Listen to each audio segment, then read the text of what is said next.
everyone. Today we're going to be painting up some measuring tools for Star Wars Shatterpoint. Let's get started. So when I was trying to decide how I was going to paint these, I actually gave this quite a bit of thought because I had seen a lot of really amazing paint jobs on these, real works of art, and lots of color and interesting designs and stuff. And I decided to go with a monochrome because I went back to the Star Wars Shatterpoint website and saw the product picture, and I really kind of like that. I kept going back to that monochrome look and feel. Um, and I really like the idea that each of the pieces has a different style of artwork, but I can still do the monochrome and the highlighting and make it look really good. And even the push markers, I liked the look of them as well. So I'm just going to go with the monochrome, and we're going to use a stippling effect on these instead of like a dry brush. So let's get started. So I'm starting out with a primer coat of Army Painter Matte Black, which is one of my favorite blacks. And then we're going to start with a layer of Citadel Mechanicus Standard Gray. And instead of, like I mentioned in the beginning, instead of doing a standard dry brush, we're going to be stippling, which is more or less straight up and down. And we're going to be starting with this layer, we're going to be starting pretty much from the end, from each end, and working our way towards the middle to cover as much of the entire piece as possible. And I'm going to be rotating my brush a little bit so I'm not repeating the same pattern all over the place. Our next pass is going to be done with Citadel Dawnstone, and we're going to be using the same stippling technique, but we're going to start a little bit further towards the middle, or work our way out not quite as far, because we want to have a little bit of a layering effect and show the darker gray underneath. All right, that pass is done and looking good. We're moving on to our next lighter color, which is going to be Citadel Administratum Gray. We're going to do the exact same thing, working our way from the middle out and stopping even more short on the two sides to kind of give a little bit of a blend, and rotating the brush around. Last thing we're going to do with this color is we're going to do the edges and the number to start lightening those up as well.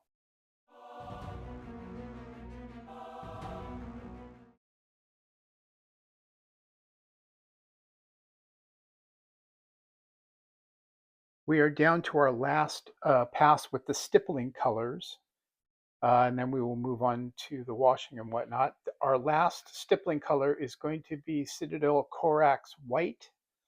And we're going to do the same thing we've done with all of the other passes. We're going to work our way out from the middle and do a little blending and rotating of the brush. We're also going to be hitting the borders and the number with probably a couple of passes to really punch up the white.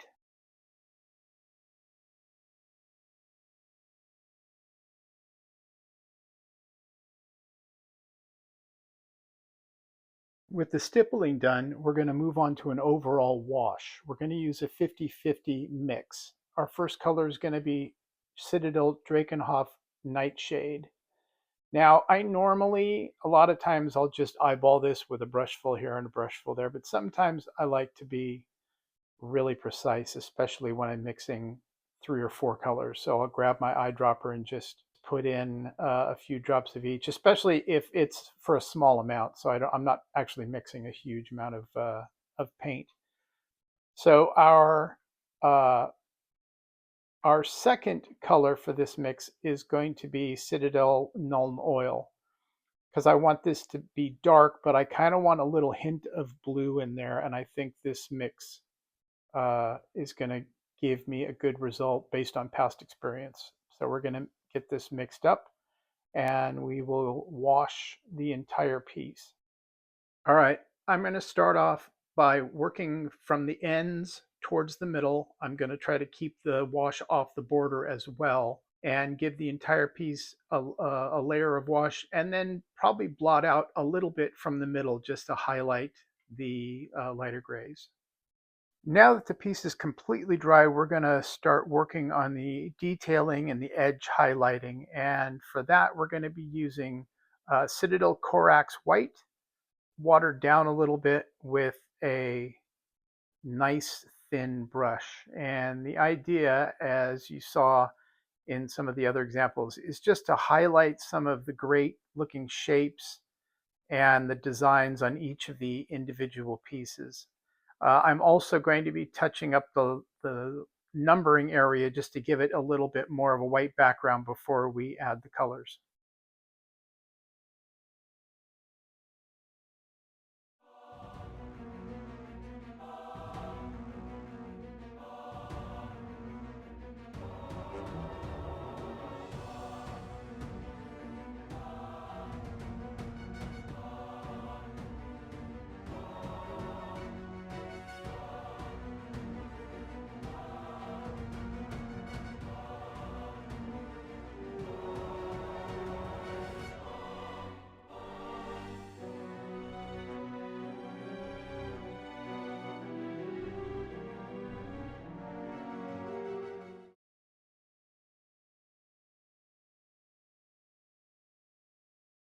All right, now it's time to add some color. Since I have two sets of these, I'm going to differentiate them by using yellow and orange.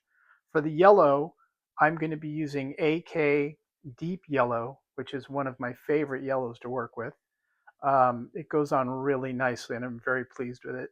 And for the orange set, I'm going to be using AK Deep Orange, which is a nice complement to the yellow.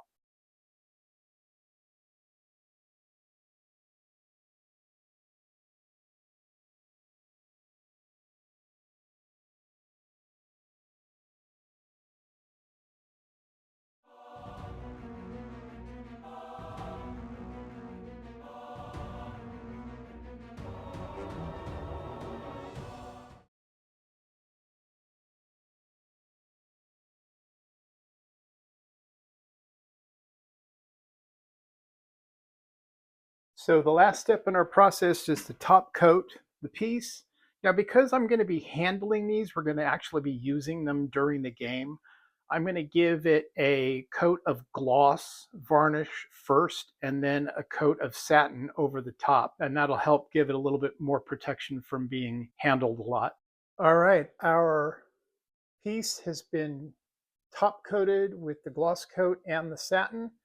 It's got a nice finish on it. It's fully protected, and we are ready to add it in to all of the other ones we've finished.